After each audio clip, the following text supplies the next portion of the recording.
Liz will also surprise us with very nice presentations. So bye-bye. Yes, Thank you.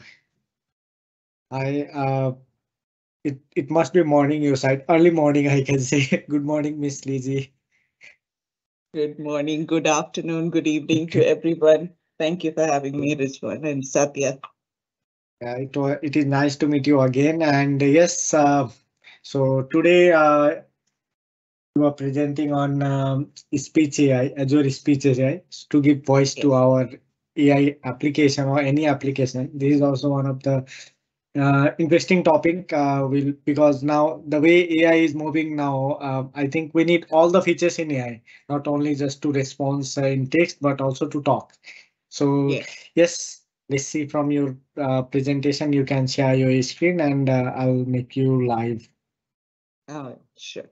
Let me go ahead and share my screen.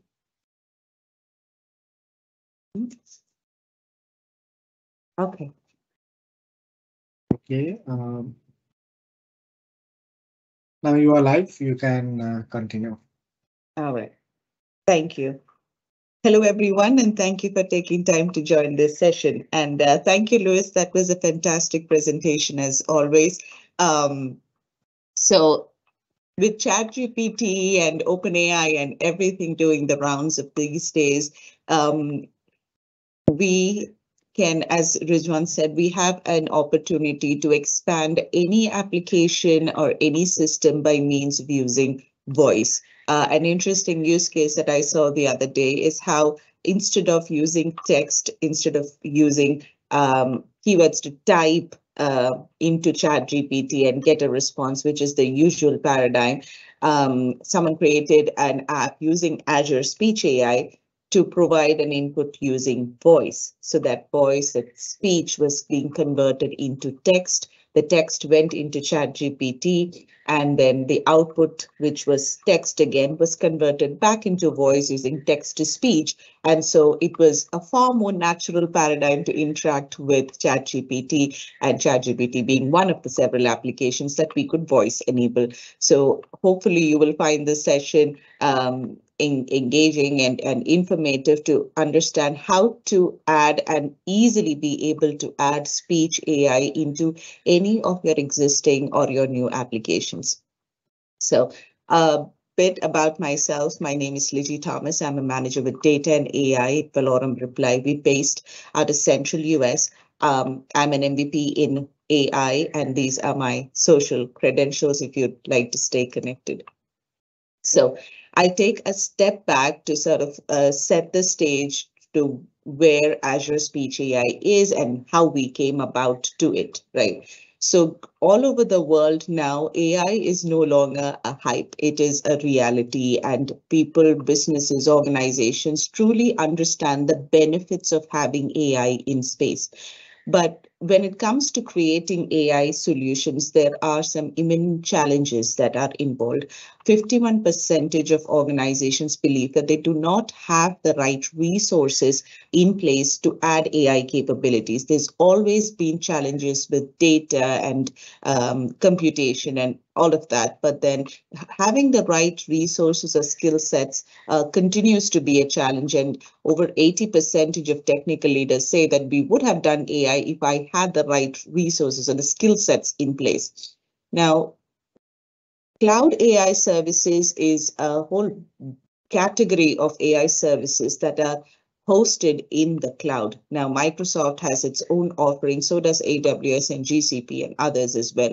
One of the biggest benefits of having cloud AI services is to address the specific issue. So cloud AI services help with not just development and deployment challenges, but these are basic AI services, APIs that a developer or an engineer can call and invoke and add AI into their applications. So it comes with a lot of advantages and a lot of benefits. Now, Microsoft AI, as you know, has been in this space for long enough, for several decades, and they have been working on these powerful algorithms, and to the point that some of these have even attained human parity. What that means is, for example, let's take the image captioning case. So that means that the algorithm now can caption an image just as good as a human can. So from there, Microsoft AI, they started in putting these AI services into their own applications. So if you are interacting with any of the Microsoft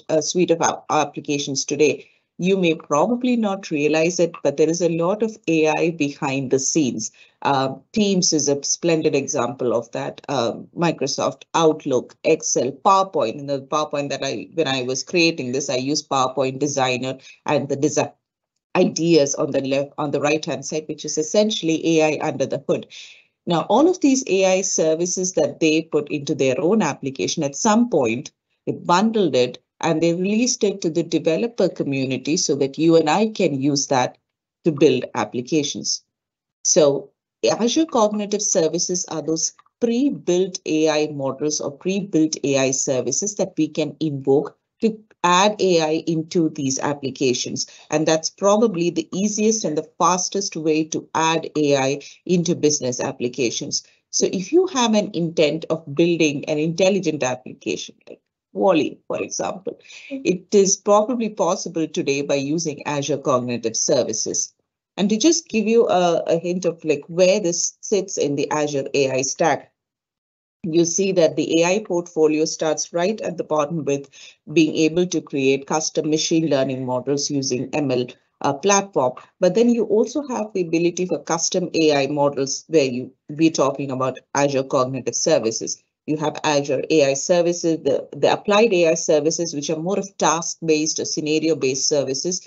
And then you have AI Builder and so on and so forth on the Power Platform layer and above. So the custom AI services or the cognitive services, so it sits right above the ML platform layer.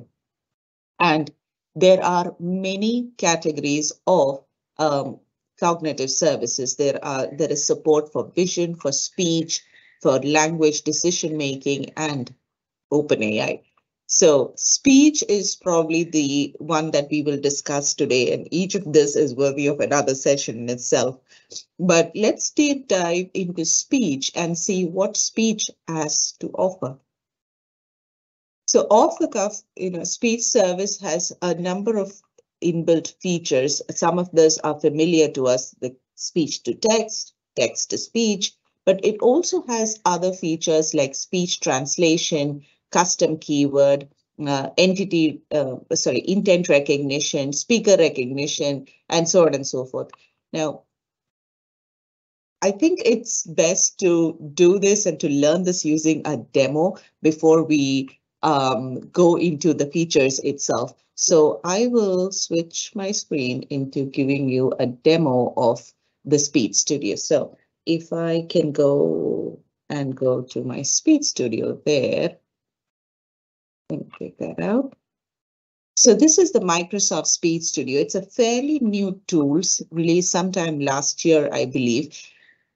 If you are starting with Speech AI and just trying to explore and understand the capabilities of Speech AI, I would recommend starting with the Microsoft Speech Studio. The reason is this is an open playground for you to understand and to explore the features and capabilities of Speech AI without even writing a single line of code.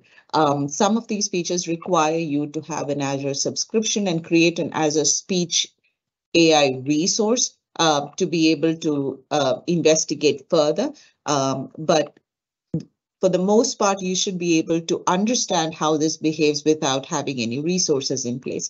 For example, some of these speech capabilities by scenario, captioning with speech to text. We know that captioning is growing to be a very useful case, especially in the light of accessibility, but it's not always a very easy to do thing. So real-time captioning is possible if you make use of speech to text capability. This is specific scenarios where it is possible. Now, I can play this video, which is a sample video, and you can see how the on live those captions are being rendered. That said, I think I should be resharing my screen using the audio as well. So let me do this once again. Okay, let me know if you can hear the audio.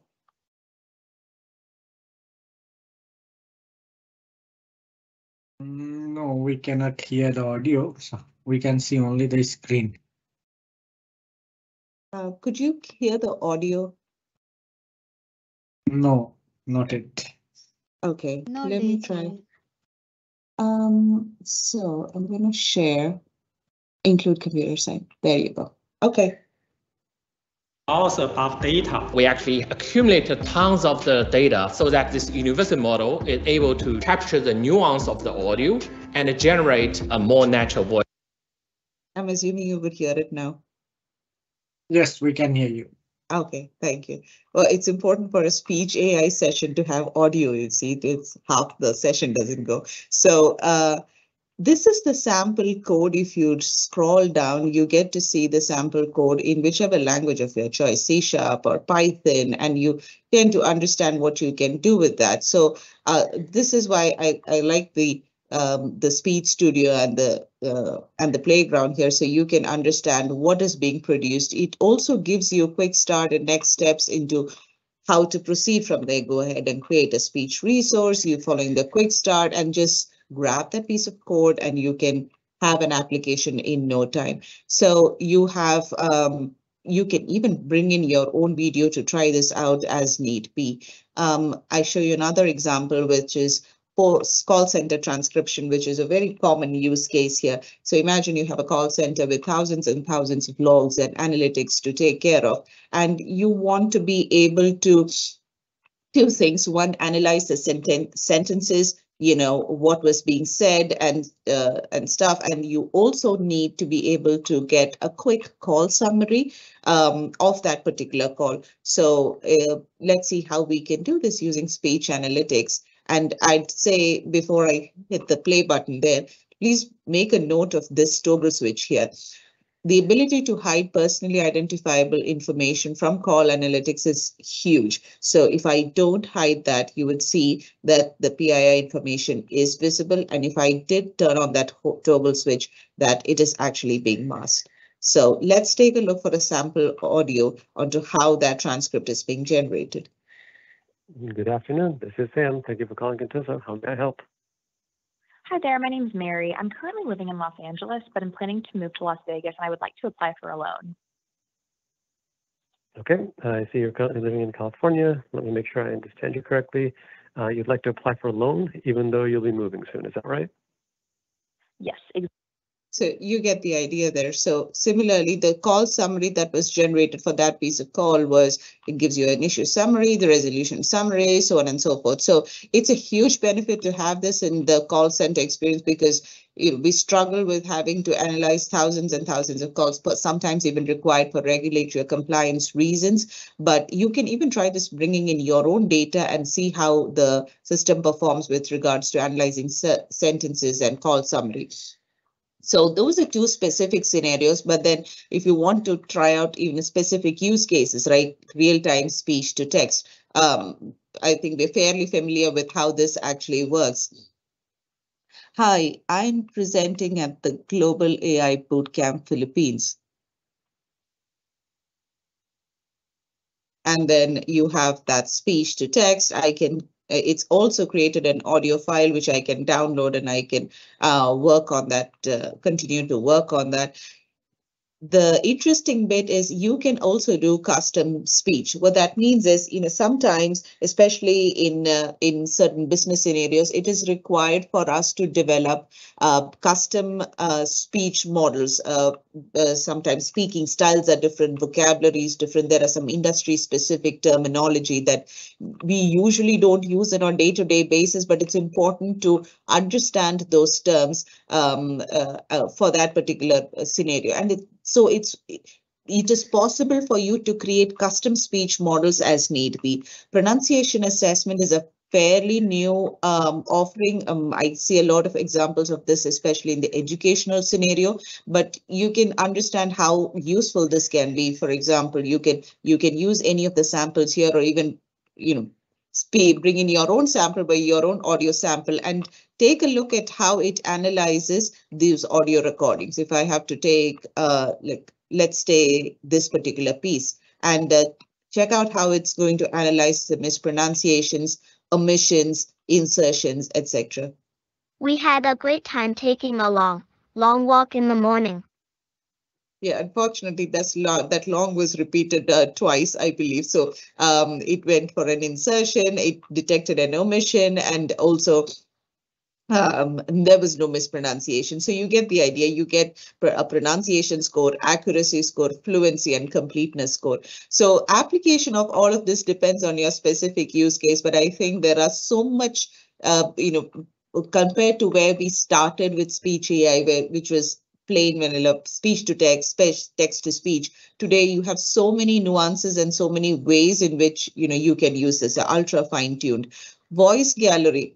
This is an amazing example of like so many voices available out of the box neural voices, and you can get to choose and pick from any of these. Styles are also available, like assistant or whispering or unfriendly or however you would like. So you can use these voices for your specific needs in your applications.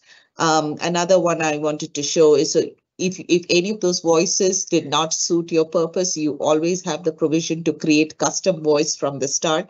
You have audio content generation, custom keyword, and custom commands. So this is similar to us using Alexa or Siri to wake them up. So using a keyword as a wake word, it is possible for you to even configure that in case you're building the next Alexa or you're building the next big virtual assistant, voice-based assistant. You can create your own custom keywords and custom commands for that purpose. So going back to our slide there, now that I have shown you the demo of the Speech Studio, you'll probably be able to relate a lot better to all of these. So the high quality transcription that we talk about with speech to text, as we said, these are already in production. We are using this daily in products like Microsoft Teams, and there is no doubt about the quality of these services and its ability to convert audio to text in real time. And additionally, you would have also noticed that there is speaker diarization. What that means is it also gives you a context of who said this at what time and when to whom. So it is totally customizable, as we saw. We also saw that there is flexible deployment for this. What that means is what we worked on was cloud AI services, but for any reason you want to put that in the edge, in the containers, that's totally possible. Imagine a warehouse solution where you where the workhouse, the employees have a lot of background noise that's happening, or they have latency issues, they don't have proper network connection, or maybe you're on a cruise ship. You just need to be able to use the same services, but you don't have access to cloud all the time. So it is possible to deploy these models in the edge or in containers. Similarly, on the text-to-speech capability, so you have very fine-grained control if you want to convert your text into speech as well. You saw a lot of neural voices in the voice gallery that you can pick and choose which one you want. And if you don't like any of that, you can even create your own custom voices as well. Speech translation. So this is also fairly common. So you can convert from one language to another. Let's say I'm speaking in English, I can have the output come in German or in any other language. So you give your source language, you give your target language. But interestingly, it also has a feature for language detection. What that means is that even if I don't specify a source language, it can automatically detect the language at the start and do that conversion into the 100+ languages that it supports. Custom keyword, we talked about this. It is an ability to detect a word or a short phrase, whatever you configure it with. So whenever that comes in that stream of audio, it will spot that keyword and it will make provision to respond to that. Intent recognition, it's a huge feature by itself. It's typically used in the conversational AI scenarios. So let's say I wake up this morning and I tell you good morning, and someone else could tell you hola, hello, hi, hey. It's all a greeting at the end of the day. So to understand what the user's intention is a huge aspect. So that intent recognition is important, especially in the cases of chatbots and virtual assistants. That feature is inbuilt into speech recognition. So you it makes it easier for it to identify the intention of a user when they are speaking something. And speaker recognition, of course. So this is also something that we have covered. Imagine biometric voice recognition systems where you need to be able to provide access to certain systems or machines or maybe workplaces based on voices. How do you do speaker verification? How do you do speaker identification? And there's built-in security and compliance for all of this because it's built using the responsible AI principles of Microsoft. So that's it for all the capabilities and features and all the advantages and whatever comes out of the box with the speech AI. Before we wrap it up, I wanted to give you a quick overview of a small tool that we had created. This is a POC, but something that we had started creating in our organization. So I wanted to share that tool with you, which is called the Name Dropper tool. But before we did, a quick summary onto the problem statement here. So the problem statement that we were trying to solve for is a common one in a professional and in a personal space as well.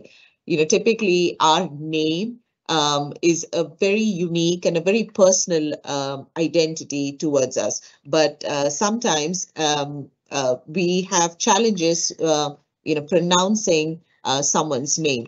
And having to learn someone's name is a huge portion of our culture. It shows respect, it shows compassion, but sometimes it's challenging to understand how best to pronounce someone's name. And that challenge is, I would think, is a global challenge. It's a universal challenge given how unique our names are and how beautiful they are. But so we thought, what can we do about this? So in starting with that, we also identified that there has been a lot of examples out there onto how mispronunciations have been made in the past. And so we start off with a quick video to show you some of that in a lighter mode.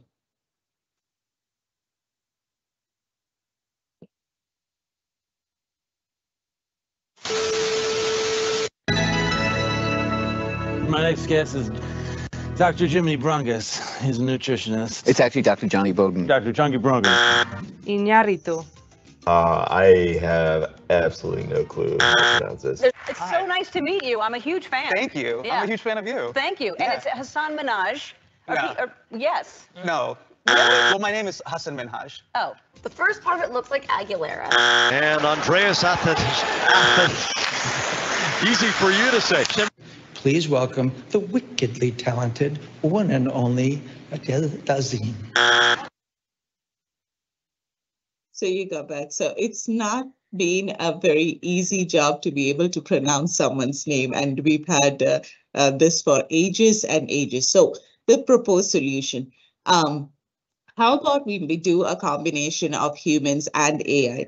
The ideal scenario, as we've seen in so many other applications, is asking the human to upload their own audio recording of their own pronunciation of their name in their own voice, which is great. I think which is the best way to actually do it. But knowing our limitations, it's not always possible to make that audio recording available. And what if you don't have an audio recording for someone and then you're at loss to understand how best to pronounce that person's name? So what if we use a combination of some of the technologies that we just saw right now and then try and use that for the specified solution? So the technology that we are trying to use is Microsoft's Azure text-to-speech service, available in so many languages, and making use of the neural voices that we have. All of these are based on cloud. They're secure, reliable, compliant as well. And so let's see what we have.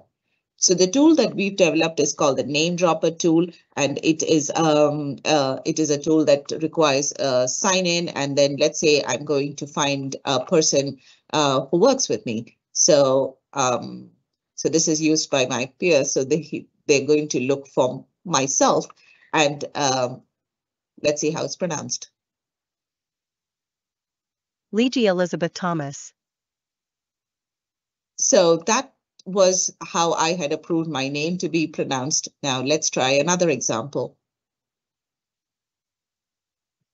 Heaven Mabry.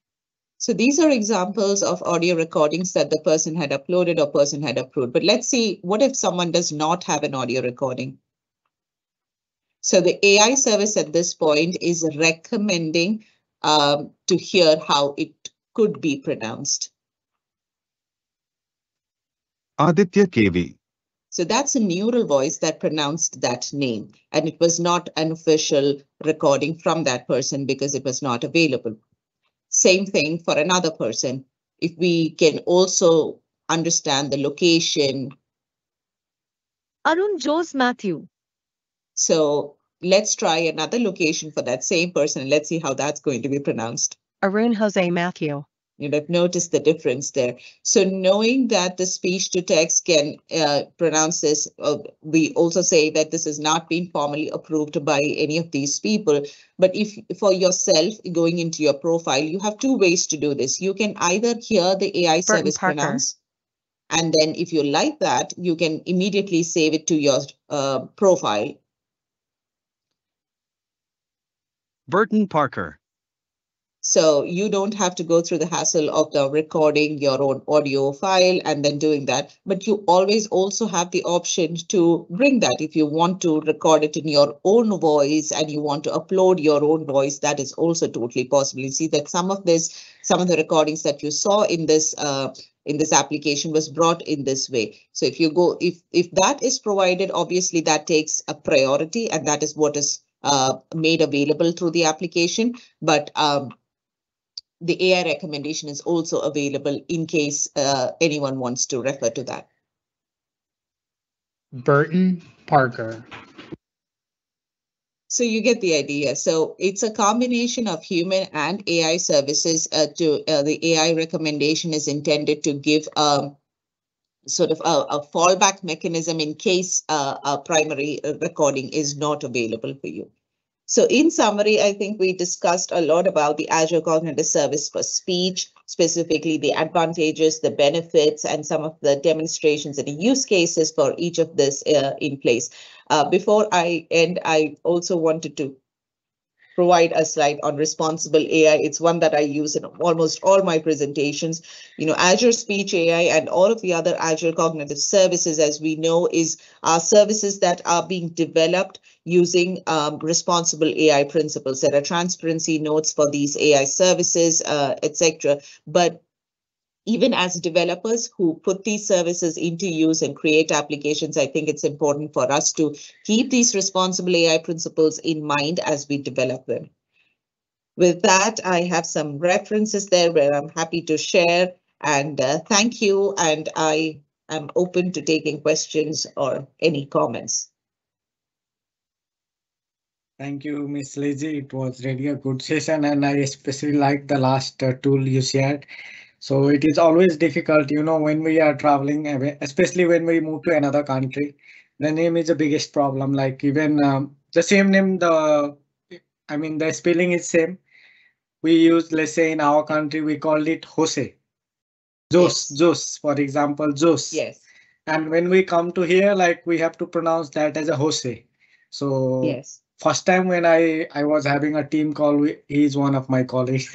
So I called him like Jos, hi Jos. So he said not Jos, my name is Jose. So it is always a kind of difficulties that we face. Yes.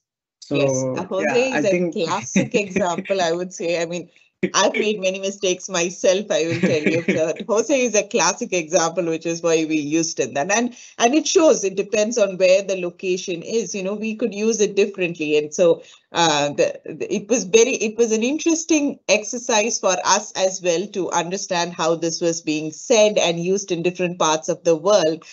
So it was a good learning for us too.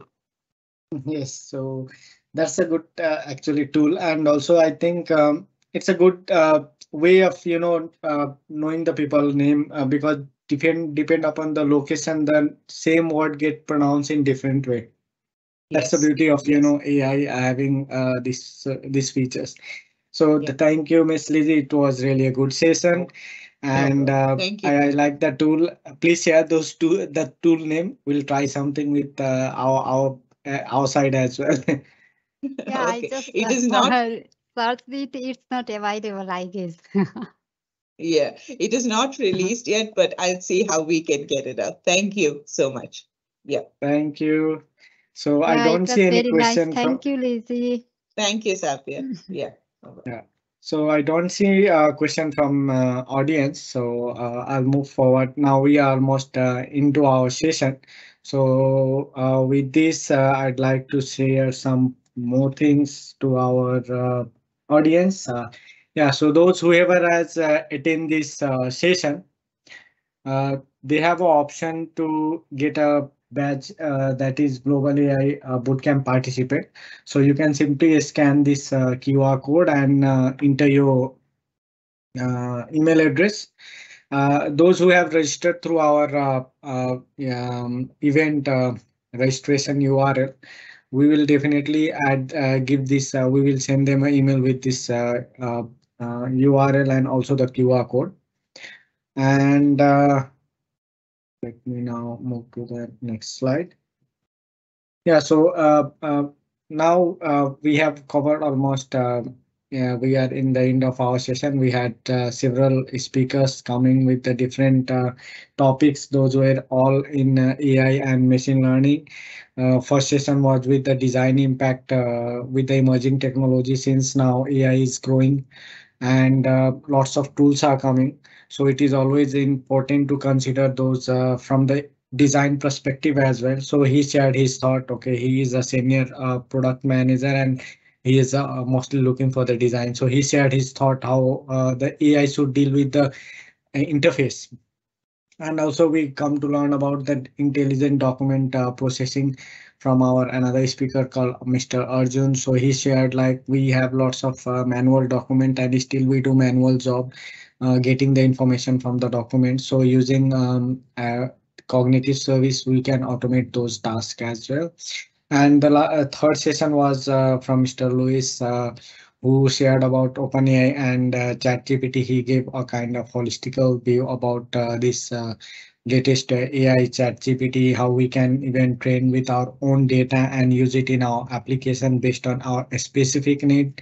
And the last session was from Miss Liji, who shared about how we can give voice to our actually application using AI service, especially Azure AI service. So in Azure, we have ample of service, almost every area of service we have. And it is one of the easiest way to give AI feature in our application because those are actually already pre-trained AI models and services. So we can use that one. And also she shared one example, and that example is one of the perfect example, we can say, like pronouncing name. So we have always difficulties because different country have their own way of pronouncing the name. So it's better if we, and also we feel sometimes awkward when we pronounce someone name incorrectly.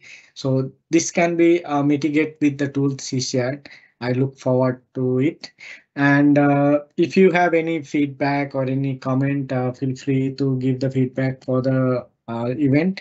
We love to hear the feedback from you so that we can improve our session in the future. And also the recording of this all session will be shared in the YouTube. Please stay connected with our community. Thank you, everyone. We are formally ending the event. It was really a great event. Thank you once again. Thank you, all the speakers and all the participants. Thank you.